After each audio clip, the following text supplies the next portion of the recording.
குடுத்து ஏமாத்துனானோ, யார் அந்த ஏமாளியோ யாருக்கு தெரியும் அப்படிங்கிறாங்க. சார் நீங்க சொல்ற அந்த ஏமாளி எங்க அண்ணன் தான் சார் அப்படிங்கிறாங்க. என்ன சொல்றீங்கன்னு? ஆமா சார் 30,00,000 குடுத்து ஏமாந்துட்டான் சார். நீ என்ன சார் சொல்றீங்கன்னு? ஆமா சார் அவன் ரொம்ப நல்லா படிச்சவன் தான். ஆனாலும் அறிவில்லாம அவன் கிட்ட போய் குடுத்து ஏமாந்துட்டான். அது டீட்டெயில் தெரிஞ்சா எதுவும் சொல்லுங்க சார் நீங்க எனக்கு அப்படிங்கிறாங்க.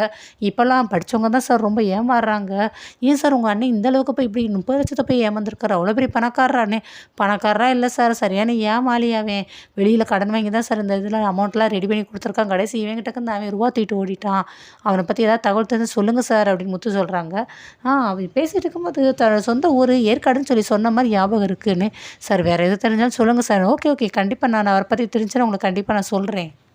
அடுத்து இவங்க பேசிட்டு இருக்கும்போதே சிந்தாமணி அம்மா வராங்க. "சார் வணக்கம் சார்" அப்படின்னா, "வாங்க வாங்க உட்காருங்க. தம்பி ஒரு சேர் எடுத்து போடு" அப்படிங்க. சேர் எடுத்து போட்டு உட்காந்துடுறாங்க. "நீங்க தானே அந்த பூ டெக்கரேஷன் கூட ஆர்டர் கேட்டிருந்தீங்க" அப்படிங்கிறாங்க.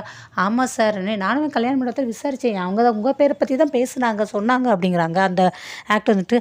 "ஆமா சார். நம்ம தொழில் செய்றத வந்து நம்ம பெருமையா ஆகோ ஓஹோன்னு பேசணும்னு அவசியம் இல்ல. நம்ம செய்ற தொழிலே நம்மள வந்து என்ன எப்படி இருக்குன்னு சொல்லி எடுத்துக்காட்டும் நம்மளுக்கு. அதான் சார் இந்த ஊர்ல இருக்க எல்லா மண்டபத்துலயும் நான் தான் சார் டெக்கரேஷன் பண்ணுவேன்" அப்படிங்கிறாங்க. "ஆமாமா.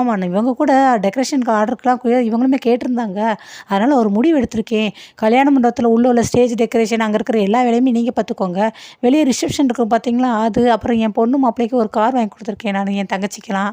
ஸோ அந்த கார டெக்கரேட் பண்ற வேலை எல்லாத்தையுமே நான் இவங்கிட்ட குடுத்துடலாம்னு நெனைக்கிறேன்" அப்படிங்கிறாங்க. "உங்க பேர் மீனா தானே சொன்னீங்கன்னு?" "ஆமா சார். ரொம்ப நன்றி சார்" அப்படின்னு மீனா ரொம்ப ஹாப்பியா இருக்காங்க. இங்க சிந்தாமணி அம்மா, "எதுக்கு சார்? நான் வேலை பார்க்குற இடத்துல இன்னொருத்தவங்க வந்து வேலை பார்த்தா அது நல்லா இருக்காது சார். அதனால எல்லா ஆர்டருமே நானே எடுத்து பண்ணிக்கிறேன் சார். ஒரே ஆளா எல்லாமே செஞ்சுக்கிடலாம்" அப்படிங்கிறாங்க. "அது எப்படிங்க? நீங்களும் ஆர்டர் கேட்டிருக்கீங்க, அவனும் ஆர்டர் கேட்டிருக்கீங்க. 2 பேரும் கொஞ்சம் ஓகேன்னா ஓகே தானே. அவங்களுக்கும் ஏதோ ஒரு ஹெல்ப் பண்ண மாரி இருக்கும்ல" அப்படின்னு சொல்லி பேசிட்டு இருக்காங்க. "இல்ல சார். அது வந்து எனக்கு வந்து அது அந்த அளவுக்கு நல்லா இருக்காது சார். நான் பண்ணா நான் மட்டும் தான் சார் பண்ணணும்" அப்படின்னு சிந்தாமணி திருப்பி பேசவும், "என்னம்மா நீங்க இப்படி பேசுறீங்க? எல்லாருக்கும் தானே வயிறு இருக்கு. எல்லாருக்கும் தானே பொழப்பு இருக்கு. உங்களுக்கு ஒண்ணு குடுத்துருக்கேன். அதேபோல அவங்களுக்கு சின்ன வேலை தானே குடுத்துருக்கேன். இருக்கிற மெயினான வேலைய உங்களுக்கு தானம்மா குடுத்துருக்கேன். அப்புறம் என்ன உங்களுக்கு? நீங்க விருப்பப்பட்டா செய்யுங்க. இல்லாட்டினா விட்டுருங்க" உடனே, "ஐயோ! இல்ல சார். அப்படிலாம் ஒண்ணும் இல்ல. சரி சார். Okay sir. அவங்களும் இப்போ புதுசா வர்றவங்க. அவங்க அத செஞ்சுட்டு போகட்டும். நான் என்னோடது செய்றேன். சரி சார் நான் அப்போ வரட்டுமா?" அப்படிங்கிறாங்க. "அட்வான்ஸு" அப்படின்னு சிந்தாமணிட்ட கேட்கவும், சிந்தாமணி வந்து, "இல்ல சார் அதெல்லாம் வேண்டாம். நான் ஒர்க் எல்லாம் முடிச்சுக்கிறேன். எனக்கு மொத்தமா அமௌண்ட் வாங்கிக்கிறேன்" அப்படின்ட்டு சிந்தாமணி எந்திச்சு போயிடுறாங்க.